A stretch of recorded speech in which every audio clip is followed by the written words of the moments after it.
just hook this up to you, and I'll just pop it there, and we'll just put it there on you. Okay. Alright. Just be yourself, mate. Okay, you say when. Yeah, go ahead. My name is Bruce James Little. Yep. I'm 77 this year. Yep. And where were you born? I was born in Sydney. I'm a 7th generation Australian, and I belong to the First Fleeters Association. Is that right? I've got all my books and stuff there. Want to have a sticky burger? Mate, I will later, because that's something that interests me as well. My uncle and stuff, they were all involved. My uncle went up to New Guinea, and died in New Guinea. Uncle Thomas. Yeah. I have got a relation called Jonathan James Little.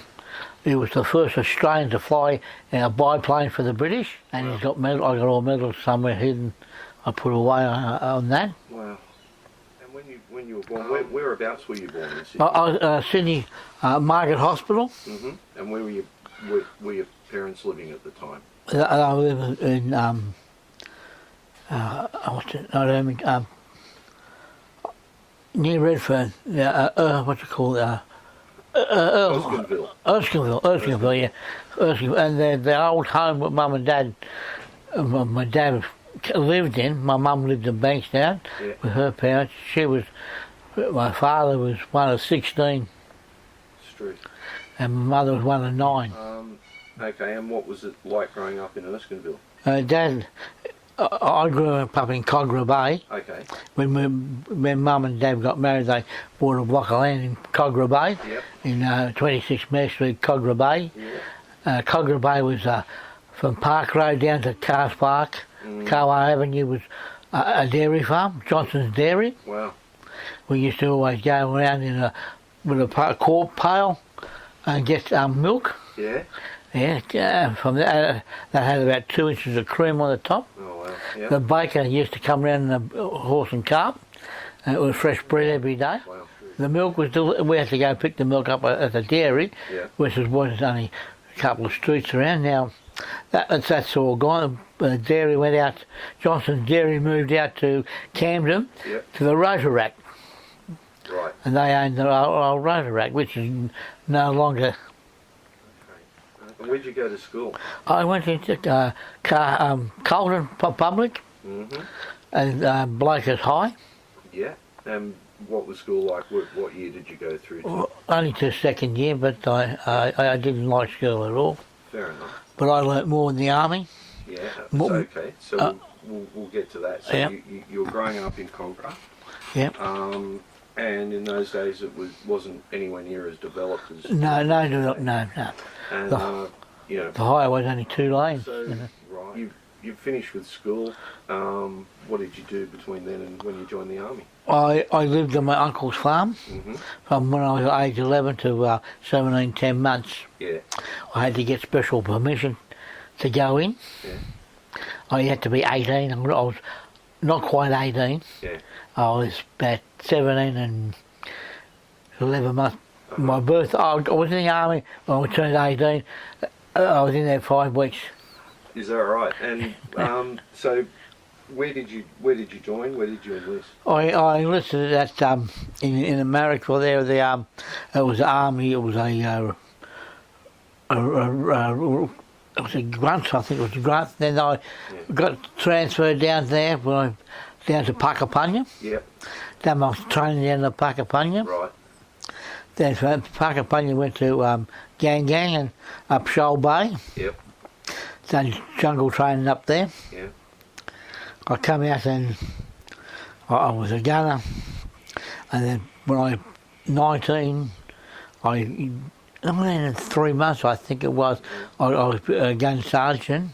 Wow. Then we got transferred over to the Vietnam. Okay, so so what unit were you in? 7th Field, 18th LAA. Then it went from 18th LAA to 18th Battery. From 18th Battery went into 8th Field Regiment. Yeah. 8th Battery. 8th 8th Division. 8th. Yeah. Right. And we were moved around all the time. Okay. from place to place. You never stayed too long. And what year did you first go to Vietnam? It was 1965, I think. It was Okay, 64. very, very early on in Yeah. the Australian involvement. Yeah. Sent over as part of an artillery crew. Yeah, artillery crew, yeah. Okay. And how did you get to Vietnam? We went over to Sydney. On the Sydney? Yeah. Okay. Well, that's interesting because my father would have been on the Sydney at that time. Yeah. He was a signalman on the Sydney. Oh, So yeah. how long did the voyage take over, and what do you remember about that?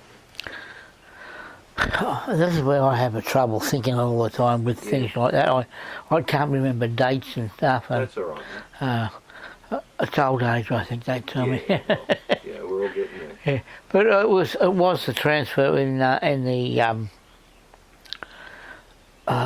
late or mid '60s, I think it was. Yeah. What was your first impression of the place when you got there? Well, you would have got to Bung Tao. Bong Town, knew that, Vang Tai, Yeah. Phong Sang. And what did you think of Vietnam when you first got Oh, jungle. We didn't know what we were going to face. We didn't have one front line. The enemy is all around us. We classified anything from 9 years old. It was the enemy because the girls and boys used to just walk in the Americans' camp with hand grenades and blow them up left, right and centre. They didn't hit us like they hit the Americans. They hated the Americans. Yeah, the Americans were seen as the main aggressors, and Yeah. it was all their fault, I guess. So you were stationed at Bung Tao, Yeah. and what was day-to-day life? Oh, just routine, get up, make sure you clean your guns, get ammunition open if we have to fire, Yeah. and we moved them around to an area out from Ada to be from. Okay, so do you remember your first action? I've been trying to think what time it was and where it was. I get to a routine with firing of a gun, and it's just comprehensive all the time, day in and day out. You never get out of a routine. Yeah. But loading and unloading, setting up all the charges and on the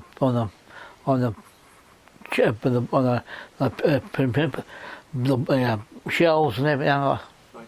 Usually it would have been in support of... Support of American bases all the time. Okay. The New Zealanders had good guns. They had a 175, bigger guns. Okay. They had up-to-date stuff like that. But they had a reputation as good artillery. oh yeah, they had very good artillery boys. Okay. Yeah. Did you work much with the New Zealanders while you were there? I did. We did.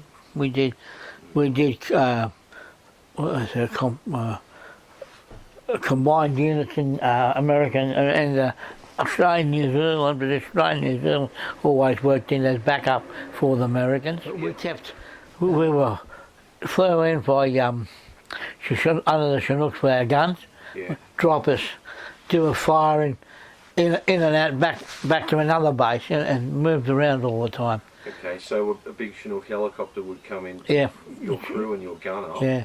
and take you to a pre-designated Yeah, spot. Yeah. and then you would get coordinates. We didn't know where we were. We had a good guy on signals. Yeah. What was the biggest action that you're aware of that you Oh, we had a few snipers come in different places. We got shot at, and we had to dig down and protect ourselves.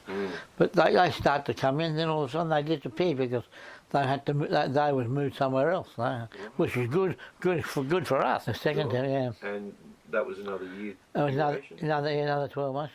Straight. Just kept moving us around all the time. We weren't stable.